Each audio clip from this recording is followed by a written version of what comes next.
Navodaya 6th class entrance exam కి సంబంధించి syllabus మనం మొదటి నుంచి స్టార్ట్ చేయడం జరుగుతుంది. అసలు సిలబస్ ఏంటి, నవోదయకి సంబంధించినటువంటి సిలబస్ ఏ విధంగా ఉంటుందో మనం చూద్దాం. ఫస్ట్ చూడండి, ఇచ్చాడు ఈ వీడియోకి మన లైక్స్ టార్గెట్ 100 లైక్స్ ఇవ్వడం జరుగుతుంది. కాబట్టి ప్రతి ఒక్కరు కూడా వీడియోకి లైక్స్ అనేవి చేసి, అలాగే మీ ఫ్రెండ్స్ ఎవరైతే నవోదయ ప్రాక్టీస్ అవుతున్నారో వాళ్ళకి ఈ వీడియోస్ షేర్ చేసి మన ఛానల్ గురించి వారికి తెలియచేయండి. మీకు ఏమైనా డౌట్స్ ఉంటే కింద కామెంట్ రూపంలో తెలియచేయండి. ఏ రకమైనటువంటి వీడియోస్ కావాలి కూడా క్లియర్ గా మీరు కామెంట్ లో తెలియజేస్తే నేను దానికి సంబంధించి వీడియోస్ చేయడం అనేది జరుగుతుంది. ఫస్ట్ చూడండి, ఇచ్చాడు నవోదయ సిలబస్ మనం రాసుకున్నాం. నవోదయ సిలబస్ ని మనం చూస్తే ఆ సిలబస్ వైజ్ మనం చెప్పుకున్నట్లయితే వాటిని 3 భాగాలుగా విభజించవచ్చు. అవి ఏంటో చూద్దాం. ఫస్ట్ మనోసామర్థ్యం అండి. మనోసామర్థ్యం అంటే మెంటల్ గా వాళ్ళు ఎంత గెస్ చేయగలదో దాన్ని చూపించడాన్ని మనోసామర్థ్యం అంటారు. రెండవది వచ్చి గణితం అంటే మ్యాథమెటిక్స్, లెక్కలు. దీన్ని మనం ఆ ఎన్ని టైప్స్ ఉండే తర్వాత ఆ భాగంలోకి వెళ్ళినప్పుడు దాని గురించి మనం క్లియర్ గా ఎక్స్ప్లెయిన్ చేసుకుందాం. నెక్స్ట్ భాష. ఇలా 3 భాగాలుగా విభజించడం జరిగింది. సరే, 3 భాగాలు అంటే ఏ భాగంలో ఎన్ని మార్కులు అంటే ఫస్ట్ వచ్చి మనోసామర్థ్యం వచ్చి 50 మార్కులు. ఇట్లా మనోసామర్థ్యం వచ్చి ఎన్ని మార్కులు అండి? 50 మార్కులు. మరి గణితం వచ్చి 25 మార్క్స్. ఎన్ని మార్క్స్ అండి? 25 మార్క్స్. మరి భాష వచ్చి లాంగ్వేజ్ 25 మార్క్స్. మొత్తం ఎంతండి? 100 మార్క్స్ కి పేపర్ ఉండడం అనేది జరుగుతుంది.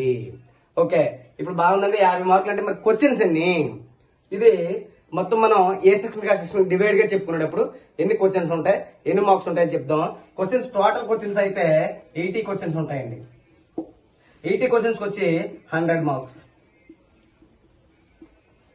ఓకేనా? అంటే ఒక క్వశ్చన్ కి వచ్చి 1 question is equal to 1.5 mark. అంటే ఒక క్వశ్చన్ కి వచ్చి 1.5 మార్క్. అంటే ఒక ఆన్సర్ ఒక మార్క్ వచ్చి ఇంకొక మార్క్ వస్తుంది. అలా 100 మార్క్స్ ఉంటుంది అనమాట.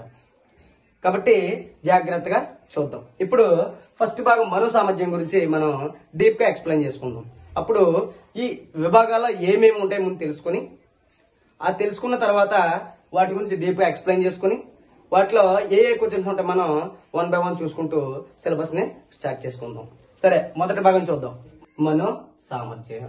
అసలు ఈ విభాగంలో ఏమి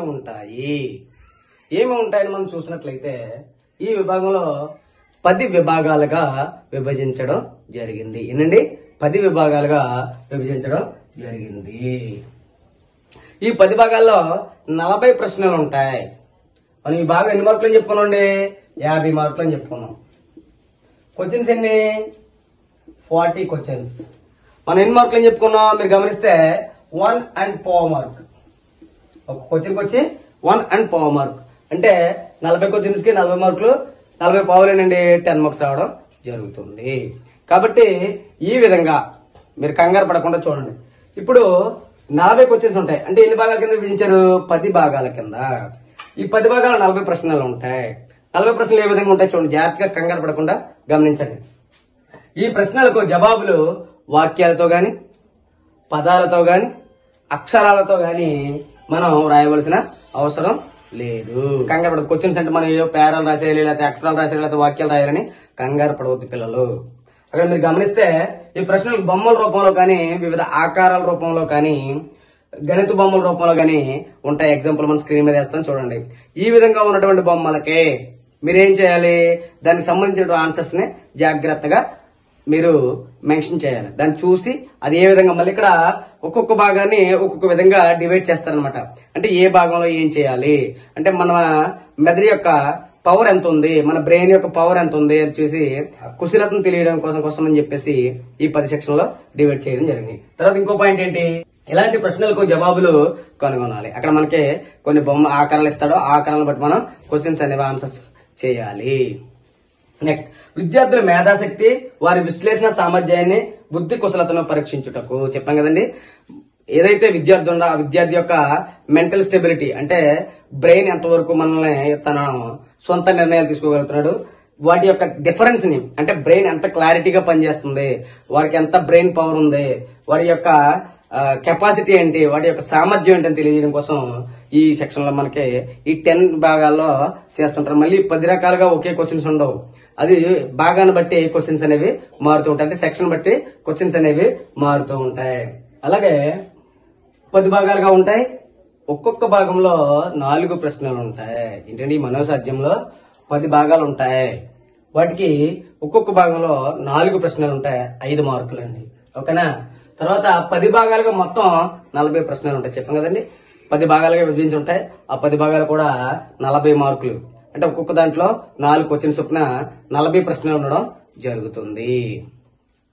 తర్వాత ప్రతి ప్రశ్నకు జవాబుగా 4 మనకి క్వశ్చన్ అనేది ఇస్తే దానికి ప్రతి ప్రశ్నకు 4 చిత్రాలు, జవాబు చిత్రాలుగా ఉంటాయండి. 4 చిత్రాలు లేదా ఆకారాలు లేదా బొమ్మలు ఏవైతే 4 ఉంటాయి, అందులోంచి ఒకటిని మాత్రం మనం జవాబుగా స్వీకరించాలి. దాన్ని స్వీకరించి దాన్ని మనకి పేపర్ మీద ఇస్తారండి. ఆ నెంబర్స్ మనం ఓఎంఆర్ షీట్ అంటాం. ఆ ఓఎంఆర్ షీట్ మీద మనం ఆన్సర్ చేయాలి. అది కూడా మీకు ఎక్స్ప్లెయిన్ చేస్తాం. అంటే ఇక్కడ మన సిలబస్ లో ఏముంటుంది అనేది ఇక్కడ మనం ఎక్స్ప్లెయిన్ చేస్తున్నాం. నెక్స్ట్ మనోసామర్థ్యంలో, మన విభాగంలో మనోసామర్థ్యంలో 10 భాగాలు ఉంటాయని చెప్పుకున్నాం కదా. ఆ 10 భాగాలు కూడా 10 రకాల స్వభావాలు చెంది ఉంటవి. ఆ 10 రకాల ప్రశ్నలు కూడా మనం ఉంటాయని చెప్పుకున్నాం. అవి ఏంటో ఇప్పుడు క్లియర్ గా మళ్ళీ ఎక్స్ప్లెయిన్ చేస్తాను, చూడండి. ఇప్పుడు మనం 10 సెక్షన్ గురించి చూసుకున్నాం. 10 భాగాలు ఏంటి చూద్దాం. ఫస్ట్ భిన్న జాతి ఎంపిక చేయట. ఎందుకంటే మనకి భిన్న జాతి అంటే కొన్ని రకాలైనటువంటి బొమ్మలు ఇస్తాడు.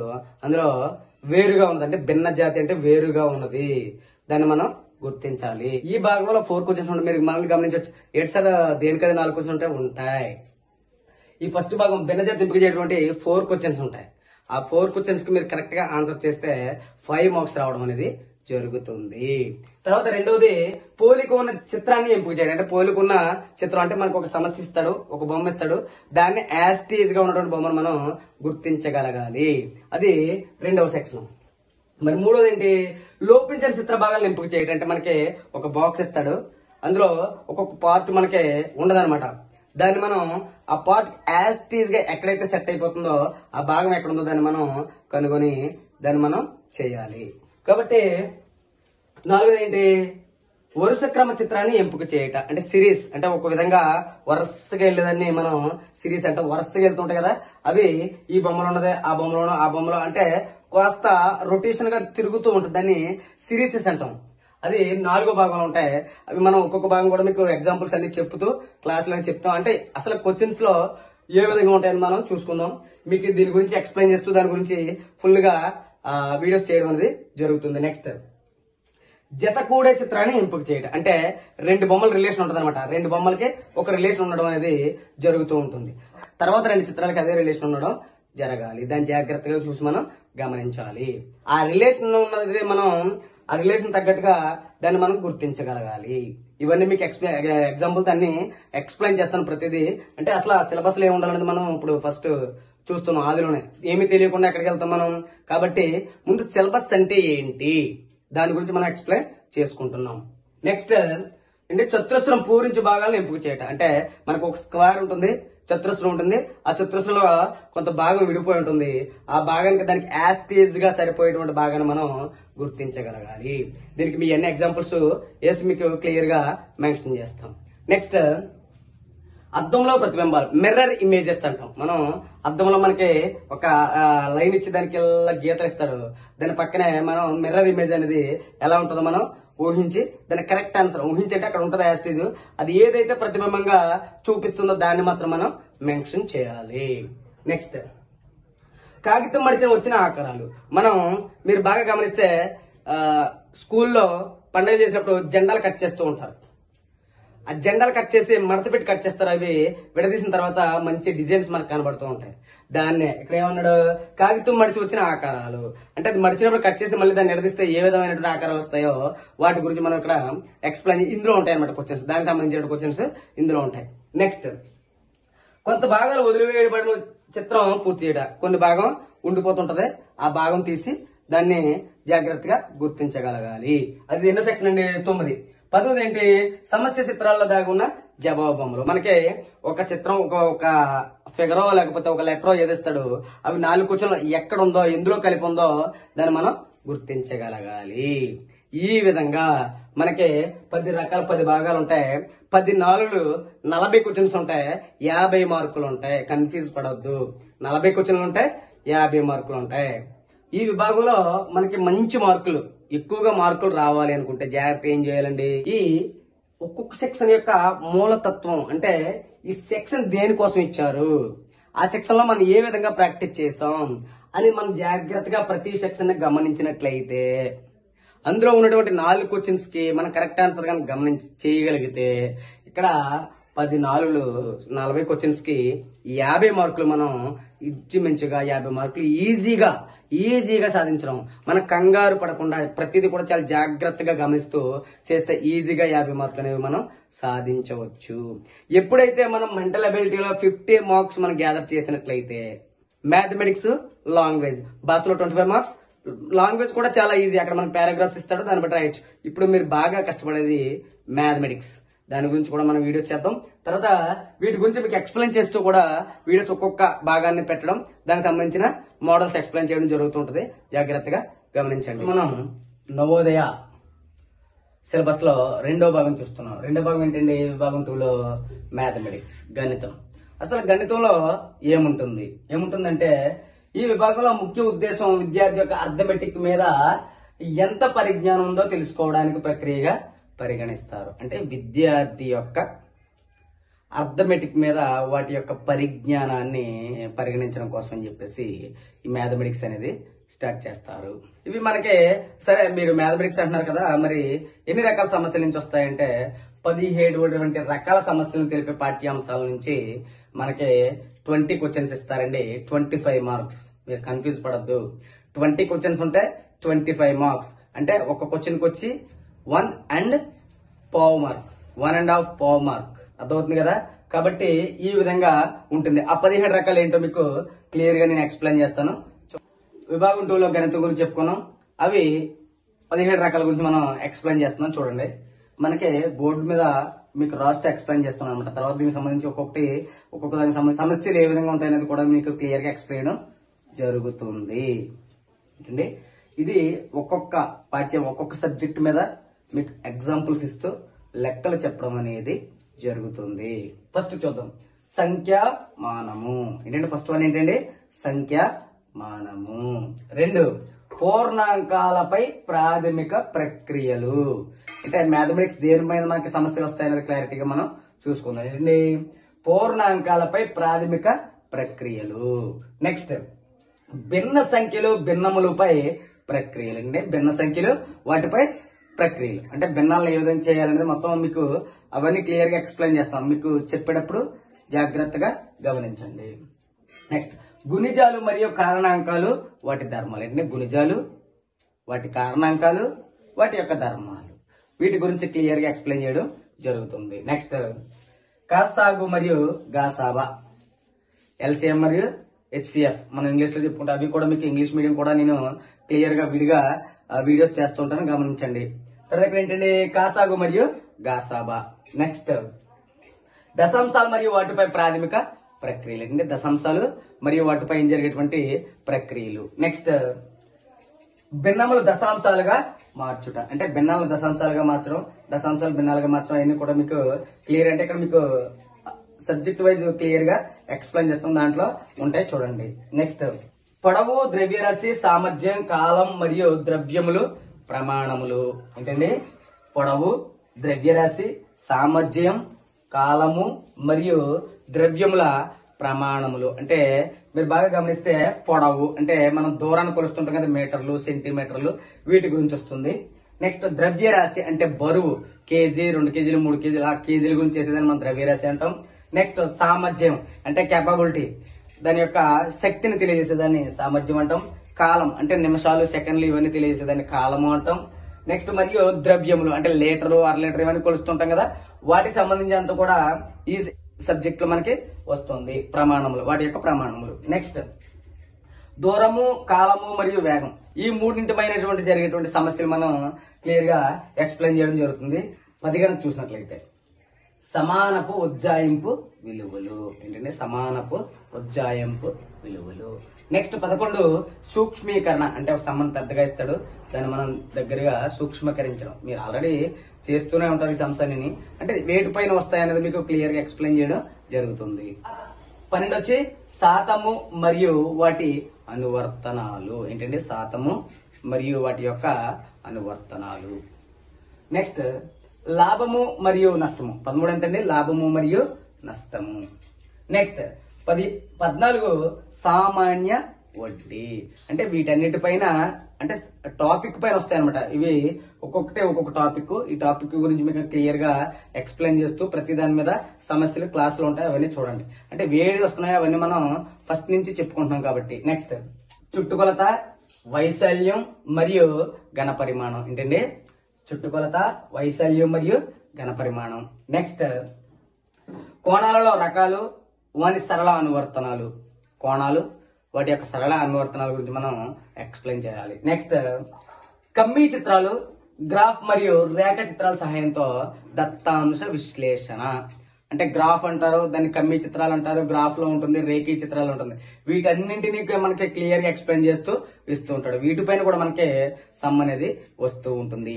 ఈ విధంగా 17 రకాల టాపిక్ లో మనకి 20 క్వశ్చన్స్ ఇస్తాడు. అంటే 20 ప్రశ్నలు ఇవ్వడం జరుగుతుంది. 25 మార్కులు ఉంటాయి. ఈ మ్యాథమెటిక్స్ లో మనం క్లాస్ 1 లో ఏం చెప్పుకున్నాం? Mental ability. ఆ మెంటల్ ఎబిలిటీకి సంబంధించి 50 మార్క్స్ ఉంటాయి, 10 సెక్షన్స్ ఉంటాయని చెప్పాం. ఇవి 17 రకాల టాపిక్ మీద ఉంటుంది. తర్వాత ప్యాసేజీల గురించి కూడా నెక్స్ట్ క్లాస్ 3 లో దాని గురించి కూడా చెప్పుకుందాం. Thank you. నవోదయలో 3వ భాగం అనేది చూస్తూ ఉన్నాం. 3వ భాగం మనం ఫస్ట్ భాగం చెప్పుకున్నాం, 2వ భాగం చెప్పుకున్నాం. ఈ రోజు 3వ భాగం ఇచ్చాడు విభాగం 3. అంటే పాఠ్యాంశాలు. ఇంగ్లీష్ లో లాంగ్వేజ్ అంటారు. ఏంటంటే లాంగ్వేజ్ అంటారు. ఈ పారాగ్రాఫ్స్ లో 25 మార్క్స్ అనేది మనం చాలా ఈజీగా అనేది మనం సంపాదించుకునేటువంటి మంచి అవకాశం అన్నమాట. నెక్స్ట్ ఈసారి అసలు ఏ విధంగా ప్రిపేర్ అవ్వాలని చెప్పేసి క్లాసులు అనేవి మనం స్టార్ట్ చేద్దాం. మన ఛానల్ని ఫాలో అవుతూ ఉండండి. సరే, మనం ఈ వీడియో కనుక మనం చూసినట్లయితే లైక్స్ అనేవి 100 లైక్స్ టార్గెట్ ఇవ్వడం జరిగింది. కాబట్టి ప్రతి ఒక్కరు కూడా లైక్ చేస్తారని తెలియజేస్తున్నాం. ఇప్పుడు ఏమిచ్చాడు? ఈ విభాగం ముఖ్య ఉద్దేశం విద్యార్థుల యొక్క తార్కిక జ్ఞానాన్ని అంచనా వేయుట. అంటే విద్యార్థుల యొక్క తార్కిక జ్ఞానం అంటే ఏదైతే చదువుతూ వెంటనే గుర్తు పెట్టుకునేటువంటి జ్ఞానాన్ని తార్కిక జ్ఞానం అంటారు. అటువంటి జ్ఞానాన్ని విద్యార్థుల్లో ఎంత ఉందనేది అంచనా వేయడానికి చేస్తారు. ఈ విభాగం పరీక్షలో 4 పాఠ్యాంశములు ఇవ్వబడతాయి. అంటే ముందు ఈ విభాగం ఎందుకు ఇచ్చారనేది మనం క్లియర్ గా తెలుసుకుని ఏంటండి? తార్కిక జ్ఞానాన్ని అంటే చదువుని వెంటనే గుర్తు పెట్టుకునేటువంటి జ్ఞానాన్ని అంచనా వేయడం కోసం అని చెప్పేసి ఈ 3వ విభాగం జరుగుతుంది. తర్వాత ఈ విభాగంలో 4 పాఠ్యాంశాలు. ఇంగ్లీష్ చూస్తే 4 పారాగ్రాఫ్స్, 4 ప్యాసేజీలు ఇస్తారు. ఇది మన తెలుగులో పారాగ్రాఫ్స్ అంటాం, లేకపోతే పాఠ్యాంశాలు అంటే. ఇలాంటివి 4 సంబంధించి 4 ఒకే టాపిక్ మీద ఉండవు. 4 వేరు వేరు టాపిక్ల మీద 4 పాఠ్యాంశాలు లేదా 4 పారాగ్రాఫ్లు ఇవ్వడం అనేది మనకి జరుగుతుంది. సరే, 4 ప్యాసేజీలు ఇస్తారు కదండి. మరి క్వశ్చన్స్ ఎన్ని ఉంటాయంటే ఒక్కొక్క పారాగ్రాఫ్ కి 4 క్వశ్చన్స్ ఉంటాయి. 4 పాఠ్యాంశాల్లో ఒక్కొక్క పారాగ్రాఫ్ కి ఎన్ని క్వశ్చన్స్ ఉంటాయండి? 4 క్వశ్చన్స్ ఉంటాయి. ఆ 4 క్వశ్చన్స్ కి 5 మార్క్స్, అలా 20 క్వశ్చన్స్ కి 25 మార్క్స్ ఉండడం అనేది జరుగుతుంది. తర్వాత నెక్స్ట్ ఈ ప్రశ్నకు పాఠ్యాంశ విషయం ఆధారముగా ప్రశ్నకు క్రింద ఇవ్వబడిన 4 సమాధానాల్లో సరైన ఒక సమాధానాన్ని ఎంచుకోవాలి. అంటే క్వశ్చన్ ఇవ్వడం మనకి ట్రూ ఆర్ ఫాల్స్ కింద మనకి ఒక క్వశ్చన్ ఇస్తాడు. ఆ క్వశ్చన్ కింద 4 ఆప్షన్స్ ఇస్తాడండి. మనకి ఒక క్వశ్చన్ ఉంటుంది. ఆ క్వశ్చన్ ఇక్కడ మనకి స్క్రీన్ మీద వేస్తున్నాం చూడండి. అలా క్వశ్చన్ కి 4 లైన్స్ అనేవి 4 ఆన్సర్స్ ఉంటాయి. అందులో సరైన ఆన్సర్ మనం గుర్తించగలగాలి. ఇక్కడ విషయం ఏంటంటే ఒక క్వశ్చన్ కి 4 ఆన్సర్స్ లో కూడా తిక్కమక్క పడే విధంగా అంటే మనం ఆన్సర్ ఇదేనా ఇదేనా ఇదేనా 4 కూడా దానికి ఆన్సర్ కి దగ్గరగా ఉండడం జరుగుతుంది. కానీ దాంట్లో కరెక్ట్ అయిన ఆన్సర్ మనం దగ్గరగా చూసి దాన్ని మెన్షన్ చేసినట్లయితే ఆ కరెక్ట్ ఆన్సర్ అని మనం రాయగలుగుతాము. నెక్స్ట్ విద్యార్థి ముందు బాగా పాఠ్యాంశములు చదివి ఆ తర్వాత ప్రశ్నకు సమాధానం గుర్తించాలి. ఫస్ట్ చాలా మంది ఏం చేస్తారంటే ఏదో టకటకమని చదువుకుంటూ వెళ్ళిపోతారు. అలా కాకుండా ఏం చేయాలి, ఎలా చదవాలంటే ఒక పాఠ్యాంశం అంటే ఒక పారాగ్రాఫ్ గా ఇచ్చినట్లయితే వాటిలో సారాంశాన్ని, విషయాన్ని అర్థం చేసుకుంటూ, ఇక్కడ రీడ్ చేయడం రెండు విధాలుగా ఉంటుందండి. ఒకటి ఏదైతే మనం చదువుతున్నదో అర్థం చేసుకుంటూ దాంట్లో విషయాన్ని గ్రహిస్తూ దాని విషయాన్ని అర్థం చేసుకుంటూ రైట్ చేయొచ్చు, లేదా తాత్కాలికంగా బట్టి విధానంగా చదవడం కూడా ఉంటుంది. కానీ ఇక్కడ మనం ఏం చేయాలి, దాన్ని అర్థం చేసుకోవాలంటే ఆ విషయాన్ని మనకు అర్థమవుతూ ఆ విషయం ఏంటనేది క్లియర్ గా ఎక్స్ప్లెయిన్ చేసుకునేటప్పుడు చూసుకుంటూ ఆ విషయాన్ని బాగా చదివినట్లయితే ఆ విషయం మనకు అర్థం అవ్వాలి. ఆ పారాగ్రాఫ్ యొక్క సారాంశము ఆ విషయం మనకు అర్థమైనట్లయితే ఈజీగా క్వశ్చన్ అండ్ ఆన్సర్స్ మనం చేయగలము. నెక్స్ట్, ప్రతి పాఠ్యాంశంలో జాగ్రత్తగా విషయం అర్థం చేసుకున్నట్టు చదువుట ముఖ్యం. మనం అదేగా చెప్పుకున్నాం, ప్రతి భాగాన్ని ప్రతి పాఠ్యాంశాన్ని అర్థం చేసుకునే విధంగా చదవాలి. నెక్స్ట్, విషయం అర్థమైతే తిరిగి పాఠ్యాంశం మరలా చదవని అవసరం లేదు. ఇక్కడ మరి ఇంకో విషయం ఏంటంటే మనం చదివేటప్పుడు స్పీడ్ గా చదివితే టైం కలిసి వద్దు అనుకుంటారు. ఇక్కడ చాలా తప్పు పని చేస్తారు, అదే పొరపాటు. అలా కాకుండా పాఠ్యాంశం చాలా జాగ్రత్తగా విషయాన్ని అర్థం చేసుకుంటూ చదివితే ఆ ప్యాసేజ్ అంతా క్వశ్చన్ చూసుకొని మళ్ళా ప్యాసేజ్ అంతా చదివి క్వశ్చన్ చదివి మరలా ప్యాసేజ్ అంతా చదివేటువంటి అవసరం లేకుండా ప్యాసేజీని మనం పూర్తిగా అర్థమయ్యే విధంగా చదువుకొని తర్వాత ఒక్కొచ్చినికి ఆన్సర్ అనేది రాసినట్లయితే ఈజీగా టైం అనేది మనకి సేవ్ అవుతుంది. చాలా మంది తెలియక స్పీడ్ గా చదివేసి క్వశ్చన్ చదివేసి మళ్ళీ పారాగ్రాఫ్ చదివి మళ్ళీ క్వశ్చన్ చదివి మళ్ళీ పారాగ్రాఫ్ చదివితే టైం అనేది వేస్ట్ అవుతుంది. మనకున్న సమయంలో ఆ టైం అనేది మనకి కవర్ అవుతుంది. ఇలా టైం అనేది సేవ్ చేసుకోవచ్చు అనమాట. సరే, నెక్స్ట్, ఈజీగా సమాధానం గుర్తించవచ్చు కాబట్టి పాఠ్యాంశం చదువుతున్నప్పుడు దృష్టి పెట్టి ఏకాగ్రతతో చదవాలి. అర్థమవుతుందా?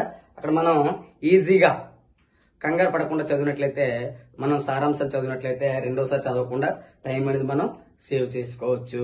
నెక్స్ట్, అలాగే కొన్ని సమాధానాలు తిక్కమక్క చేయనట్లు ఇస్తారు. మనం చెప్పాం కదా, ఏ ప్రశ్న వెనక ముందు కింద మనల్ని తిక్కమక్క పడేటటువంటి విధంగా ఇస్తారు. అలాంటప్పుడు మనం ఏం చేయాలి, వాటిని బాగా అర్థం చేసుకుని పాఠ్యాంశ విషయాన్ని బట్టి సమాధానాన్ని గుర్తించాలి. ఇక్కడ ఇంకొక విషయం గమనించాలి, ఇక్కడ మనకి ఏదైతే పారాగ్రాఫ్ ఇచ్చారో దాని నుంచి మాత్రమే క్వశ్చన్స్ వస్తాయి. ఇక్కడ చాలా మంది ఏంటంటే ఇక్కడ ప్యాసేజ్ ఇస్తారు, సరే ఈ ప్యాసేజ్ కి ఆ క్వశ్చన్స్ కి సంబంధం లేదనేటువంటి విధానంలో ఉంటారు. కానీ అది ఈ ఏదైతే ప్యాసేజ్ ఇస్తారో దానికి సంబంధించినటువంటి క్వశ్చన్స్ మాత్రమే అక్కడ ఇవ్వడం అనేది జరుగుతుంది. కాబట్టి ఎవ్వరు కంగారు పడవద్దు. ప్రతి ఒక్కరు కూడా జాగ్రత్తగా ప్యాసేజ్ చదివి, ఇందులో 25 మార్క్స్ ఉంటాయి, 4 పారాగ్రాఫ్స్ ఉంటాయి, 20 క్వశ్చన్స్ ఉంటాయి, 25 మార్క్స్ ఉంటాయి. ఒక్కొక్క క్వశ్చన్కి వచ్చి 1.5 మార్క్. ఓకేనా, 1.5 మార్క్ అనేది ఉండడం జరుగుతుంది. కాబట్టి ప్రతి ఒక్కరు కూడా ఈ 25 మార్క్స్ కూడా చాలా ఈజీగా మనం సంపాదించుకోవచ్చు. ఇటువంటి అప్డేట్స్ ఎప్పటికప్పుడు పొందాలంటే సబ్స్క్రైబ్ బటన్ పై ప్రెస్ చేయండి, అలాగే బెల్ ఐకాన్ పై ప్రెస్ చేయండి. మీ డౌట్స్, సలహాలు, సూచనలు కామెంట్స్ రూపంలో తెలియచేయండి.